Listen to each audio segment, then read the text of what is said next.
John bought us all a Hello, good evening. Starting with the latest on the tube strike, there is no Waterloo and City Line service and no Circle Line trains. However, District and Hammersmith and City trains do cover the Circle Line stations. There is reduced service on all other lines apart from the Metropolitan, which is running a full service. The strike ends at 6:30 tomorrow evening. Watch out for over 100 taxis in central London tomorrow. They'll be driving underprivileged children to Brighton for the day. The most famous taxi driver, Noddy, will lead the convoy down the Mall and head for South London and beyond. Give them a toot. Finally, ongoing roadworks in South Wimbledon on Pelham Road at the junction of Merton Road are worth avoiding, particularly during peak times. That's it from me. Good night. Travel updates with business pages, helping you to work. Highlights of England's opening match next in World Cup '98, Encore.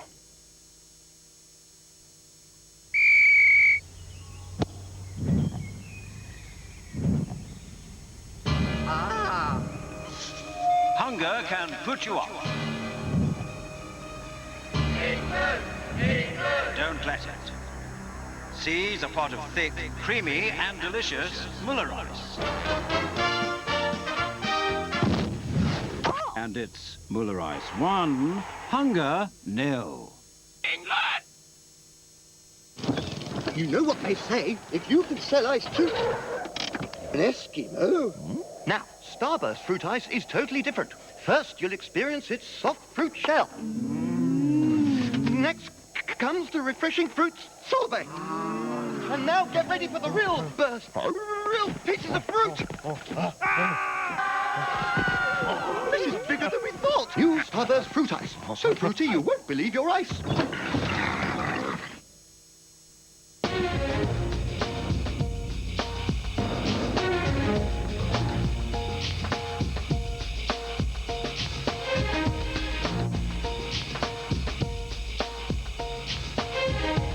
The new Citroën Zara Coupe.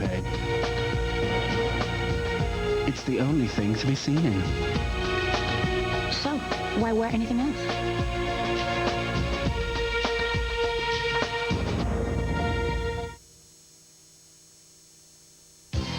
Some people say that all talk shows are the same. I think that's an outrageous statement.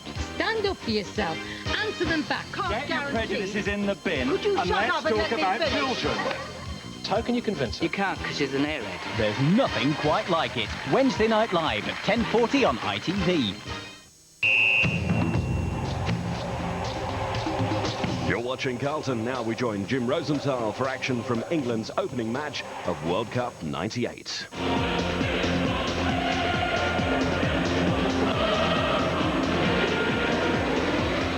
Mum, come on. I'm going to miss a footy. Come on. Mum! Oh. Right. That's it.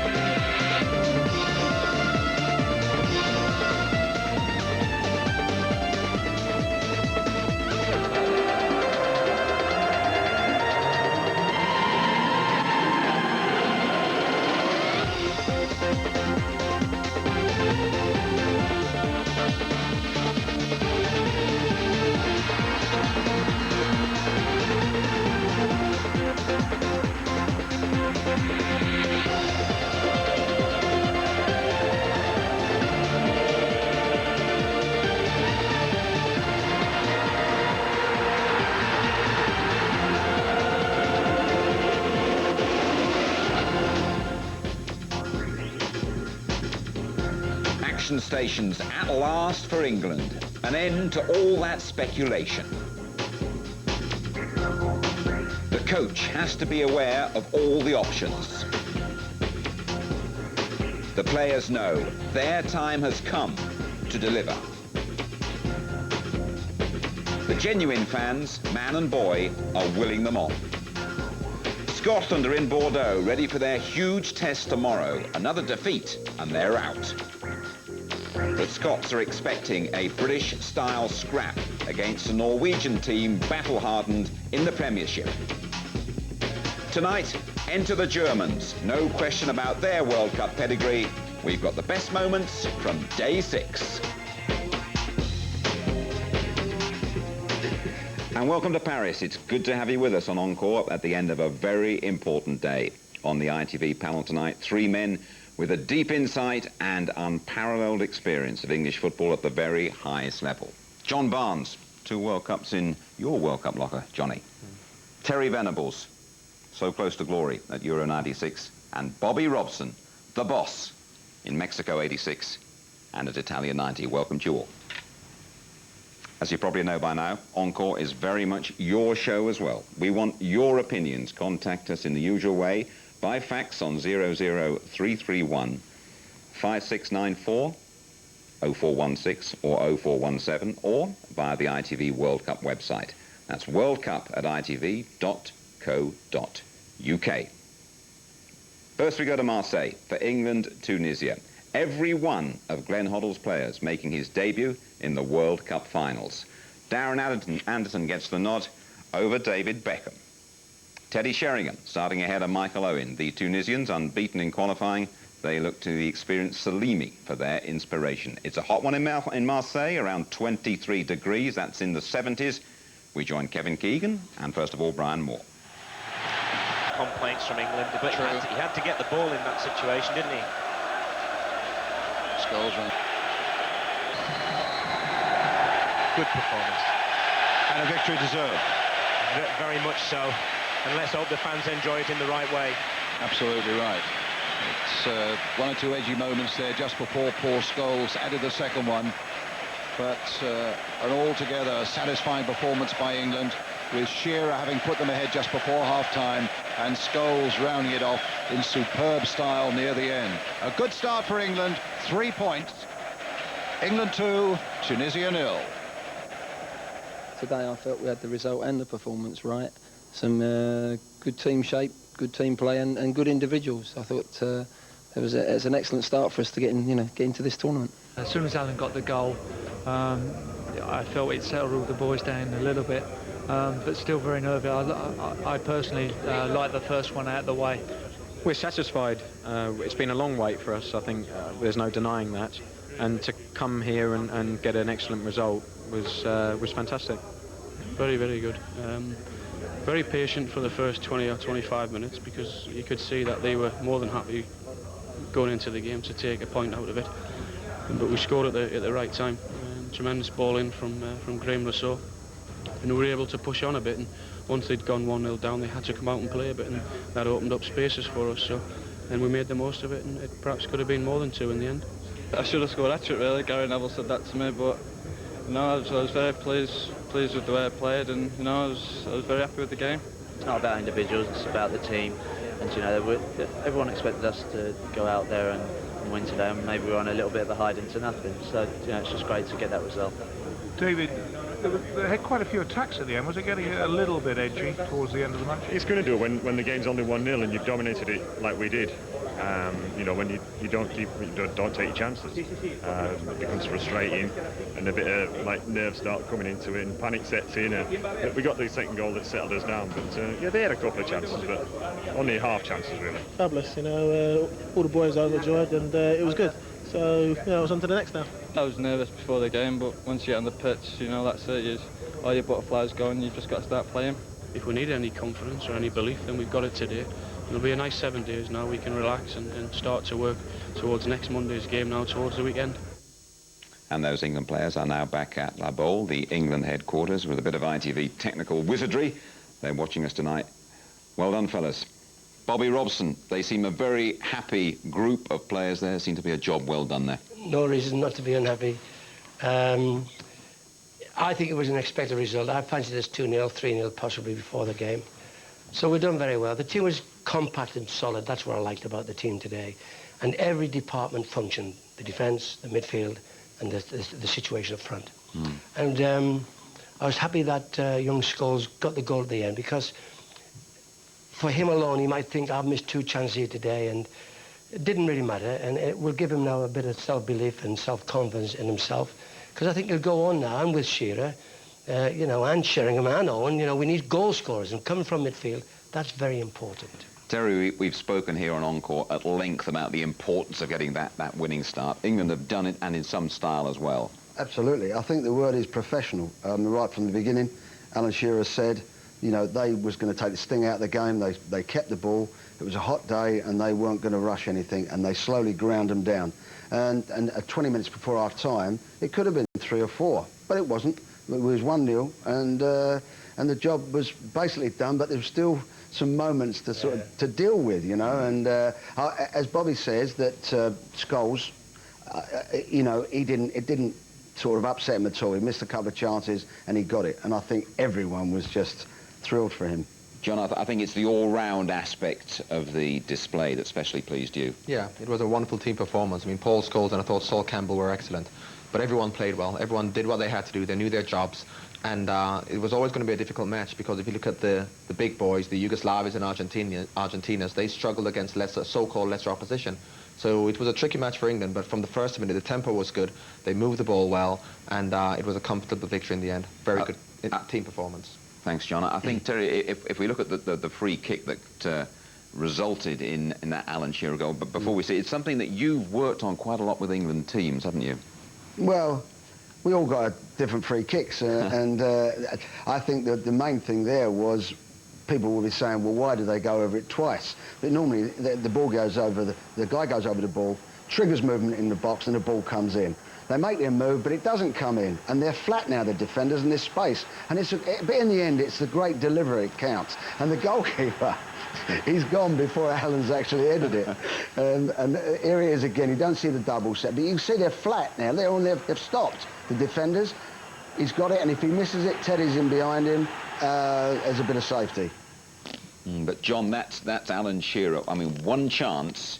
And it's in there. I mean, just about every other country here, what would they give to have something like Alan relies on a service, and if you get crosses in, and just to reiterate what Terry's saying, the service is the most important thing. You could run over the ball 5 times, you could have the most intricate moves, you could have the best free kick in the world, but if the service isn't right, you're not going to score.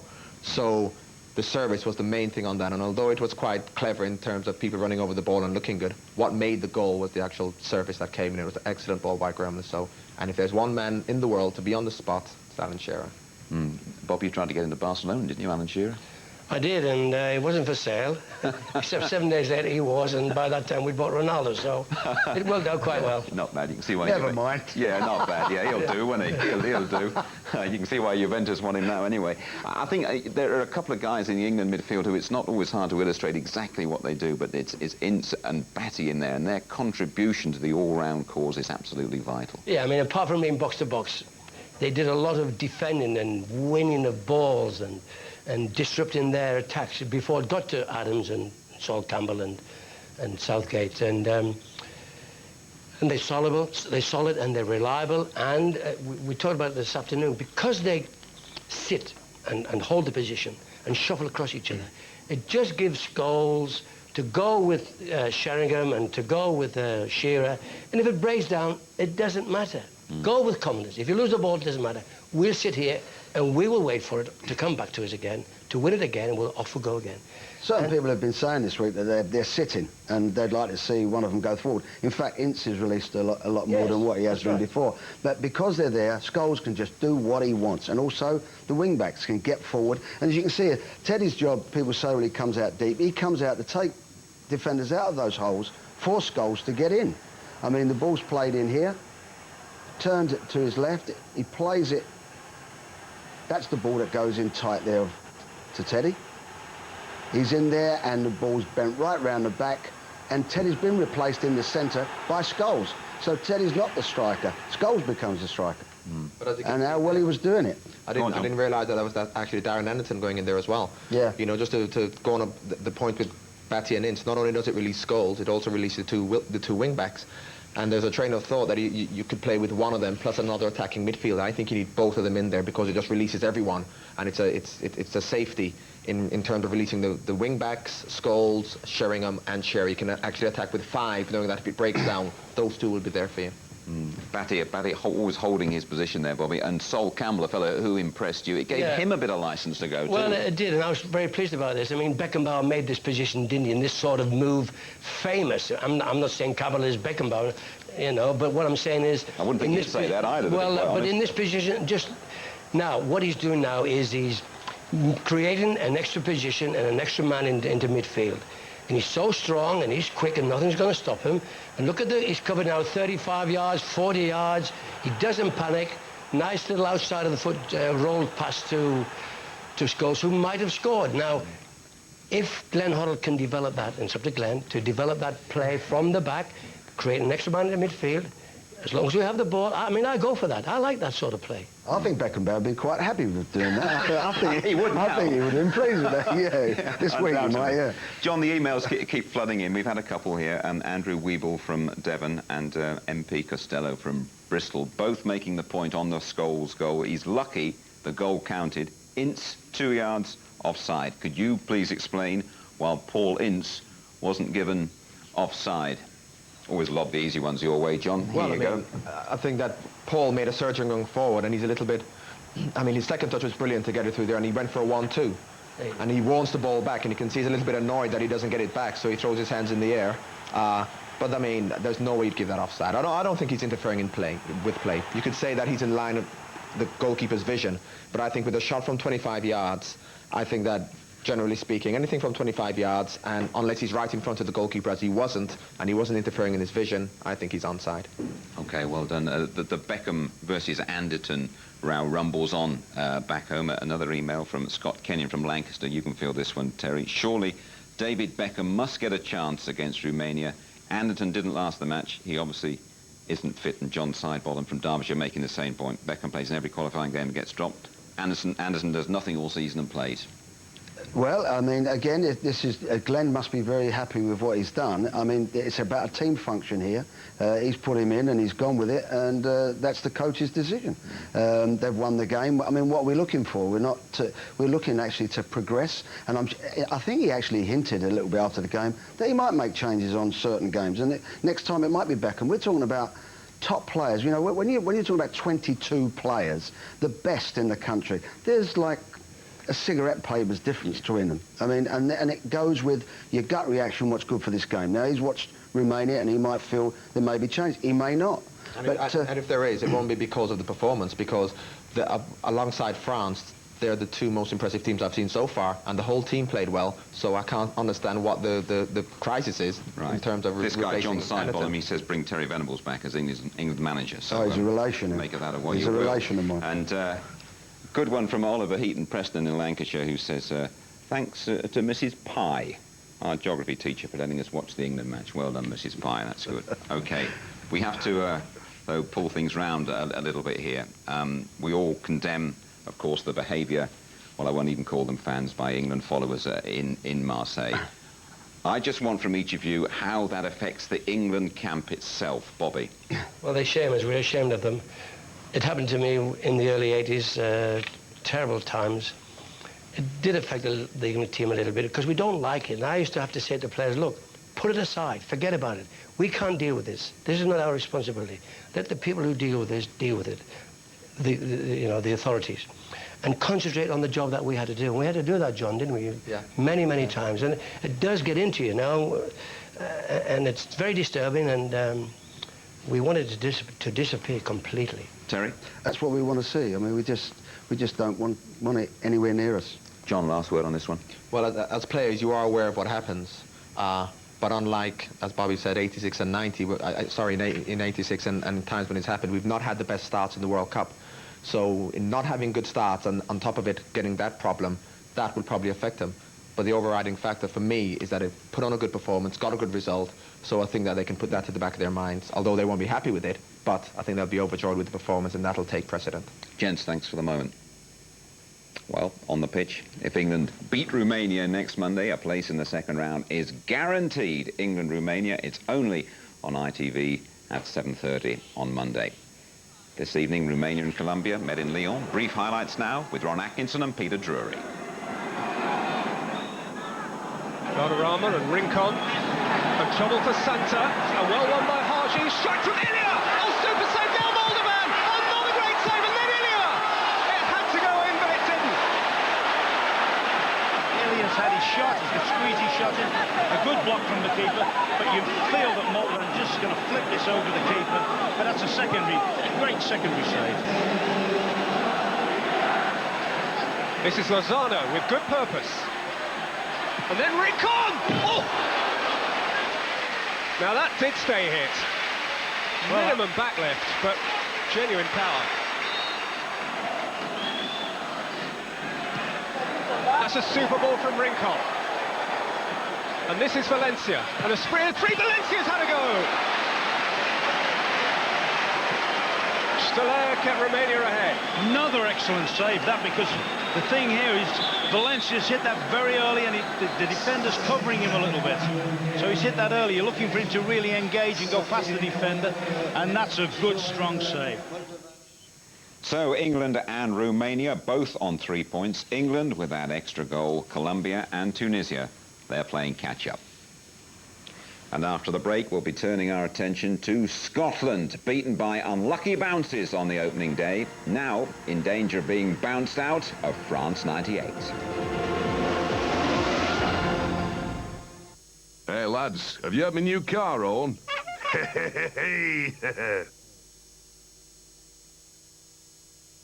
So, what do you want to do, young man? I want to play for the biggest club in the world. Man United. Big clubs don't sign 14-year-olds. And I suppose you'll score on your debut. Players don't score from their own half. What about the army, the police force? Teaching is a good career.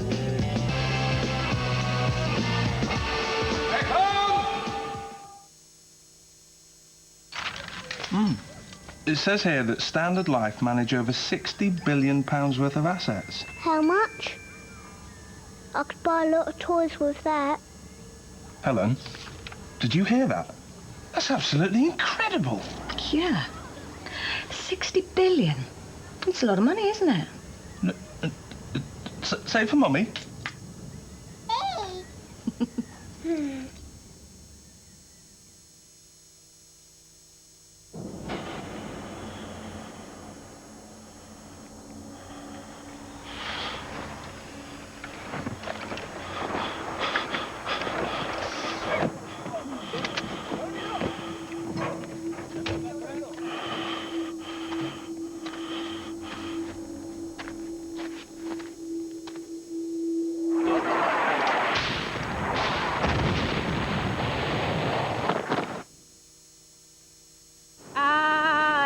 Not be moved. Actually, I like highways. That's why I moved here.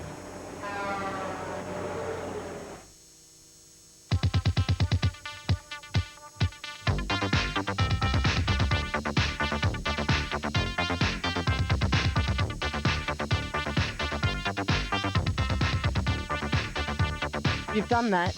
You've earned money back. So what do you do now?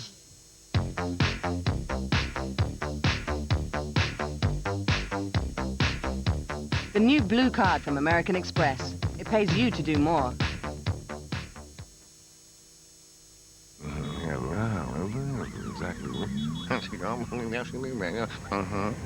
Well, I can't believe it. Orange believes that everyone should always be able to get through. That's why we're installing more transmitters in more places than any other digital network. To find out more about the network that performs better, call 0800 80 1080.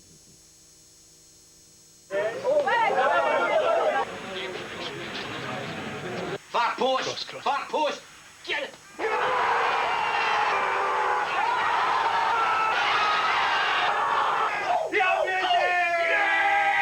It was offside, man.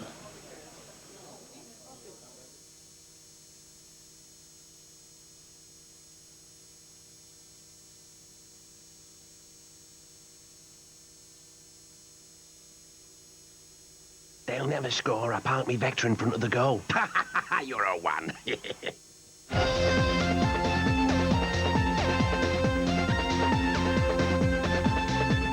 think it is, yeah.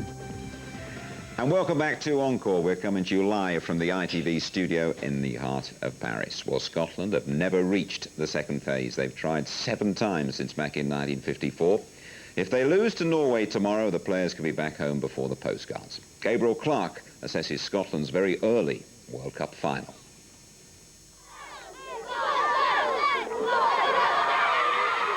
Scotland have spent their 6-day intermission busy trying to keep busy. Saint-Remy's insatiable Scot mania has helped. There was a trip to Marseille to watch the French on Friday, and a 50th cap photo call for the imperious John Collins. But all have been minor distractions from the major preoccupation. With so many Norwegians on first-name terms with the Premier League, a second Battle of Britain in 2 years now awaits the Scots. Only England at Euro 96 was a kickabout compared to Bordeaux 98. Well, I think this is the biggest game for us, arguably the biggest game we've played in years, because quite clearly the opening match in the World Cup was then the biggest game. But having got that one out of the way, and unfortunately having failed to get the result that we'd hoped, we now have a big occasion in Bordeaux, and I don't think we can underestimate the importance of the game against Norway. Well, what Craig Brown doesn't know about Norway, you could write on the back of a packet of Gauloises. Brown rattled up the air miles watching Norway's 8 games coming into these finals, and at the team hotel he's already worn out the video of their match with Morocco, just to make sure that Scotland can combat one of the more unique styles in the game and stop the Norwegian flow. They have a very rigid system, the 4-5-1 system, and quite clearly they come forward very quickly from midfield to support the lone striker, usually Torres Andre Flo. Flo again. Oh, it's a great run by Flo. But equally they have very fine footballers. So to say they're only a back-to-front team is an understatement.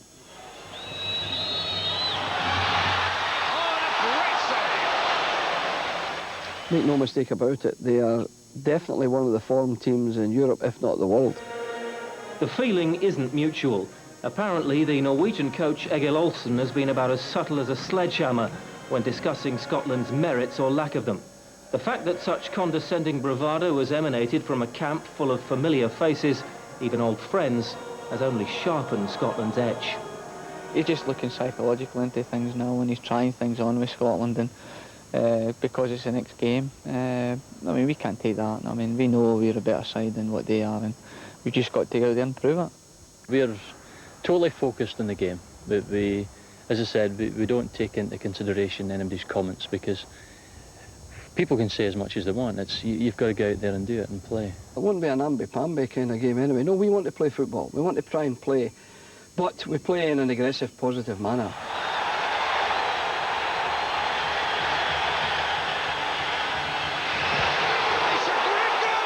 Complex. Scotland will need Jim Leighton to cope rather better with the inevitable air raids, and they'll need to repeat the numerous positives to emerge from the opening game.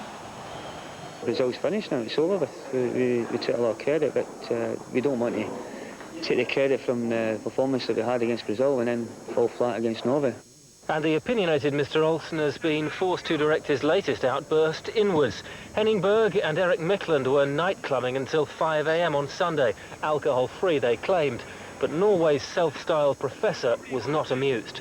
Well, it's the first time we have such a story in the Norwegian camp, so I don't know what's happening with it.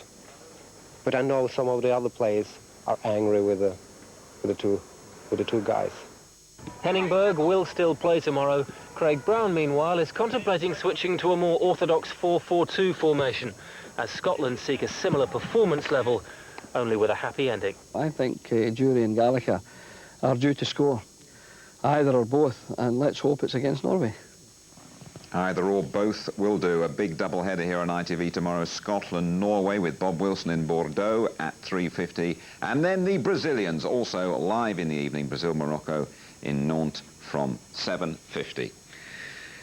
Terry, I think everyone here agrees that Scotland have a very, very awkward task against Norway. There's no doubt. There's so much on it. I mean, it's a big one for them. But they've got this pace. They've got Jury and they've got Gallacher. And as I was saying the other evening, that I thought 3 of the 4 defenders didn't play well. That doesn't mean they're not going to play well tomorrow, but they are there to be taken, especially on the wide areas. And they've got to deal with their set pieces, but they'll be geared in for that. And also, when the set pieces come in, the long ball comes in, it's not just the striker, but the two midfield players that's going to run beyond them, and they've got to make sure that they go with those runners. But he's done all this, he knows what he's got to do. But as you quite rightly say, it's, like I said before, it's one of them. It's one of those. How ambitious would you be, Bobby, in charge of a Scottish team, knowing 2 results would be okay, defeat is, and you're gone? He's got to play it to win. I don't think there's any doubt about that. Yeah. But because you can't rely on what's going to happen in the 3rd game, can you? So he's got to go for a win. I liked the performance of Jury and Gallacher against Brazil. I think with a little bit of service, they can chalk. He says they're due a goal, and I hope so, because my heart and my head are with Scotland. I want them to win. Difficult match. I saw Norway play against France, here in France. And Norway were winning 3-2 with the last kick of the game. 3-3 draw, wasn't it? 3-3 draw. You know, Desilets got a goal. In the last second, there was a 3-3. So they almost beat France here in France. So it's not an easy game. John, these fellas are obviously hedging a little bit, that they think it's really tough for the Scots. Are you going to give our friends north of the border any hope? It's going to be a hard match, but I actually think that Scotland in the driving seat, because when you look at, when they first saw the group and they realised they're going to play Brazil first, no matter what they say about how they wanted a positive result, they probably thought that's a match we are probably going to lose. But they would have thought that Norway would have beat Morocco. Now, with Norway drawing against Morocco, if Scotland get a point tomorrow, we would think that Brazil, obviously this is the way it would go, hopefully would beat Norway, then Scotland would have to beat Morocco to go through. So I think that Morocco result against Norway is a tremendous result for Scotland, because no one anticipated that. They thought this was going to be the crunch match because Brazil would beat Scotland, Norway beat Morocco. Norway didn't beat Morocco, and people should remember that. And I would think Scotland might be slightly more aware of those Norwegian set pieces than the Moroccans were, Terry. Yeah, that's right. I mean, they'll be tuned in, as we said. They know so many of those players, and the one thing that you can do and cater for is set pieces. The game stopped, you can look at it, you know you're going to pick up, what you're going to do, and I think that they'll be much better prepared than maybe as good as anyone else at that. Yeah. Would you? Henry is vital to the Scottish team. I mean, he commands most of the ball in the air. He's a great challenger, you know. I like him very much. He's a great stalwart. We all enjoy the beautiful game, John. It's going to be a real old scrap, this one, though, isn't it? It will, but if you saw how much problems the Norwegian defence had against pace, and both Jury and Gallacher are very quick. And I think if they can play a more progressive game, even if Darren Jackson plays, but he plays, you know, really behind the front two, he was really in midfield against Brazil, then I think they could cause Norway a lot of problems. I'm going to have to nail you on this one, I'm afraid, and go down. Scotland to survive here tomorrow or to go home, or be on their way home, John? Scotland will, I think, draw tomorrow and survive. Terry? Survive. Survive. I think they might even just win it. Good. Thanks for the moment. Right then, still to come on Encore, the pick of the day's other action, and of course that includes our first look at Germany. Too old, are they, or still capable of going all the way? We'll see. We'll be off in a minute, lads. I'll just get me car keys out. I've got them.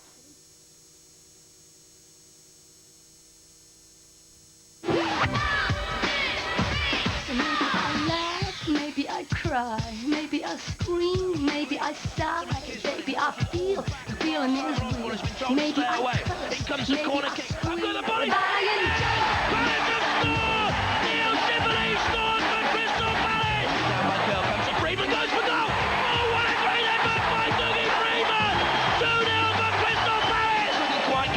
On and it flew through and away for a goal kick. Wolverhampton wondrous nil, and is that the goal that'll turn out to be the one that takes Crystal Palace to the Twin Towers on Capital Gold Sports Channel. If he's this passionate about Palace v Wolves, imagine what he's like when it comes to the World Cup. Atkins rescues Wolves. It comes across by Jonathan Pearce. Football, it's his life. He won't be at Wembley Stadium.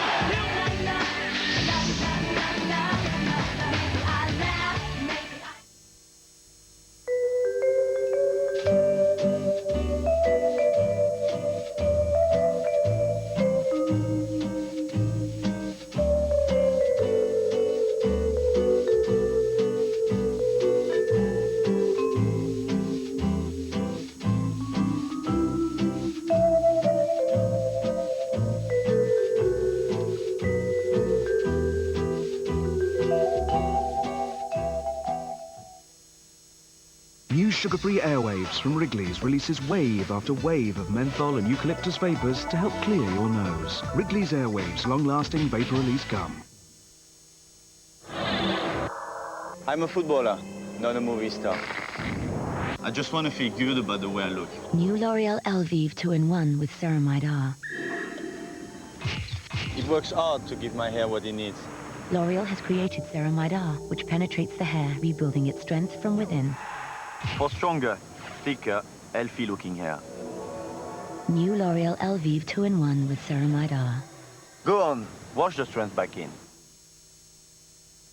Why bike documents? With ISDN, the information could flow between computers in seconds. Why wait and wait to download? With ISDN, you could access data much faster. Every week, BT install over 2,000 ISDN lines. Right now, our startup package offers connection for the special price of only £99. Why not change the way we work? Why not call BT now on free phone 0800 800 800? That was never a free kick, never! What we thought was a travesty of justice, pal. Ruined my weekend. C'est une décision terrible! Completely ruined it for me. I couldn't even go for a baby on Saturday night. I was sick. It was a very bad decision. You should never been given a whistle. Number 9 dived. That referee is an absolute...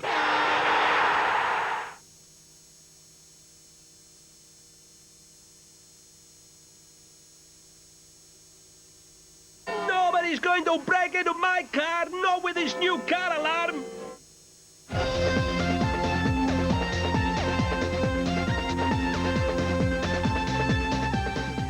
And hello once again from Paris. Well, very much like England, Germany are late off the blocks in France 98. They're one of the oldest squads here, but their World Cup record demands respect. Tonight, it's Germany against the USA, hosts last time, not too far away from us here, actually, at the Parc des Princes. And Peter Brackley is your commentator. This is promising for Germany. Hessler. Heinrich making down this near side. It came off Tom Dooley.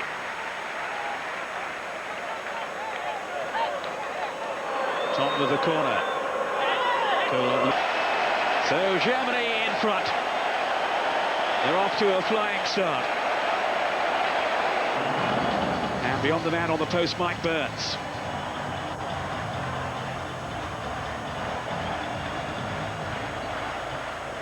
Bit left in the Klinsmann tank yet. Sheer class that, and that Klinsmann goal puts Germany on top of Group F, and all 32 countries have now played one game. Okay, let's have a word with John. John, they've all been out and strutted their stuff. Who's caught your eye of the 32? Well, I think England and France have been the most impressive of the big boys. And apart from Spain and Italy, who dropped a point against Chile, they've all won. Not particularly convincingly, but I think the main thing for them is to get 3 points on the board. So in terms of performances, England and France are the two for me so far. I'll tell you what, Terry, no one's really talking about the Germans in terms of them actually winning this competition. No, well, they're not too popular with us, really, are they? One or two people have slipped down and put it, and collected on them in the past, I think, despite that. I know, and I think that's what they always do. They start off very slowly. There was a nice, modest game tonight that they just efficiently won 2-0. And you've got to, you look at Italy and you're disappointed with their performance, but again, the two of them, the history shows that they are very experienced in getting to the last stages of this competition. I like Argentina and what I've seen, because although they weren't convincing, people say, well, they didn't do that, I think there's more to them, and I think they've got a lot more yet to show. And even in that, as you know, I thought highly of Japan, so, and you knew they're going to be difficult to play against. They're so quick to the ball, they're so aggressive in a fair way, and they're very fit players, Yeah, it was incredible watching that game with you, that Japanese game. Within 10 minutes, you said, I really fancy the Argentinians. Yeah. Yeah, well, it's just, as I said, it's just what you feel about players. And when you see, again, they're a team like us that's got a world-class striker that you can maybe, without putting too much pressure on them, is that they may score in every round. May do. It's possible. Whereas a lot of countries haven't got that player. And there's been so many performances, you say, this team's good, this team, you think, they're not going to score. You don't even know where a goal's going to come from. Bob, who's caught your eye? Similar to what John said, Obviously, I mean, I liked England today. I think that 20 minutes of play in the first half was the best football we've seen in the tournament, because we made chances. You think that, do you, really? Well, do you tell me a better 20-minute period in the last week? I haven't seen a better 20-minute period than that. With Scholes, 2 chances, the Shearer goal, the wonderful shot of Sheringham.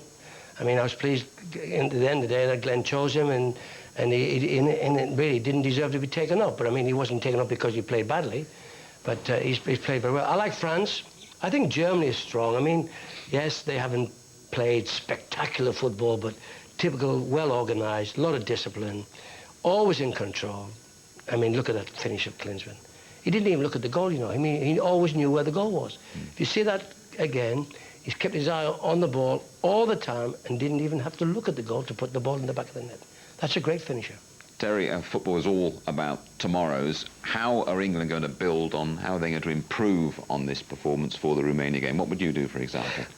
Well, I mean, nothing needs to be repaired. They've got a week now to look at things. It will keep it the same, I would think. And just some interesting little cameos that there's going to be. Scholes, you can see the point of Glenn keeping his team undercover. No one knew much about Scholes, but now they do. So now they're going to say, hey, we might have to make special arrangements for him because he's going to cause some damage. A little thing like the free kick. They've gone over the ball twice today. Now they'll all get arranged for that. And the first guy might come and knock it in, and we'll get it now in front and catch him sleeping that way. So there's lots of things that he will be thinking, and it's a really interesting part now because we've had a game and he's got something to work on, and they'll be raring to go. Yeah, John, do you think some of the fringe players will be expecting a run now, or would Glenn just leave it as it is? Well, they'll be hoping for a run, but I don't think, you know, in a World Cup situation, you can say, well, you know, I'm expecting a run now because I didn't play in the first game. I think that whatever they did last week, they've got to do the same thing this week. I think you just got to get things ticking over. Obviously, certain players will need a little bit of treatment. There are players who are going to need to, the players who haven't played, do a little bit of extra work. But as Terry said, nothing needs to be repaired because it was a great performance, so they just have to keep ticking over.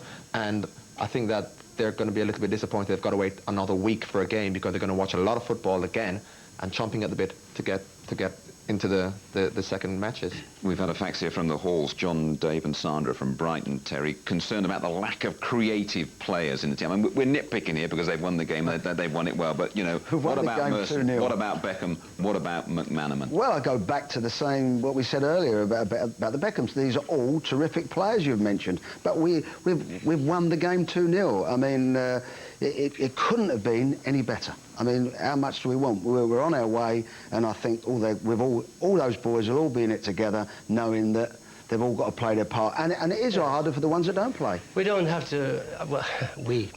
You can say we, Bob. You're all right. He doesn't have to modify his team. He has to just refine it. And he has these nice options. These players, Beckhams and McManaman, they are options at this moment. I had to restyle the team in Mexico because we lost matches, you know. Glenn doesn't have to do that. He started with a win. Now, these players are very important to him. They'll get a chance later on. And what Glenn will have to do is just, he's got 1 week now where he can work several things with the team, refine the system. He's chosen his system. We talked about this, Terry, didn't we, about the most important thing is Glenn has to decide how is he going to play. Now, he's decided. He now needs to refine that. And he's a footballer, was Glenn, and he likes to bring the ball out from the back. So he'll maybe want to do little work of which one out from the back three brings the ball out. And in a game of 90 minutes, they can all bring it out because each and every one of them at some stage gets the ball. Then, having travelled 30 yards, where does he plant it? Where does he give it to? Who's coming off? Is it the Shearer? Is it Scholes? Is it, you know? Yeah. The thing about it is lots of things that you can work on. If you look at a Groundhog Day situation, if you had the day again, would you take the chance on picking McManaman, a great player, changing the team and possibly winning 4-0, or saying we've won 2-0, let's leave it at that, what would you do? We've won 2-0, great performance. It's all ifs and buts. We could have won 4 if Gazza was there and McManaman and people. They're great players, but I mean, I think we should just be happy with the result and the performance. Just finally, John, we've had lots of these about your jacket. We haven't mentioned it. We've given it a tick, haven't we? I think. Well, I think it goes with your tie. Yeah, only just. All right, thanks, guys. We've very nearly finished now, but this is the time when we sprint towards the finish line as Phil Mepham takes you through the day in just 60 seconds.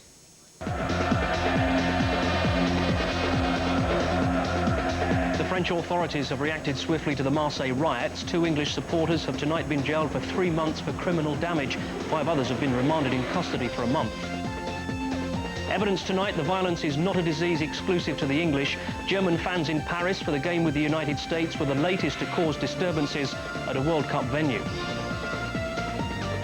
As for the action, the bookies suffered as England celebrated. Alan Shearer scoring first.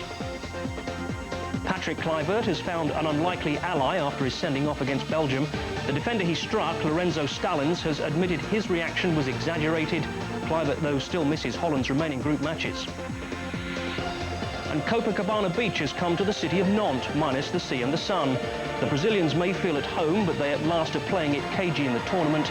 No announcement of the team to play Morocco tomorrow until the very last moment. Watch those Brazilians on ITV tomorrow night. Thanks to John, to Terry and to Bob. Contrast in the south of France, sickening behaviour in the streets of Marseille. Sheer bliss on it for England. Good night. I should have bought my car. Taxi! Taxi! I say, taxi! Meet me over there. There! Taxi!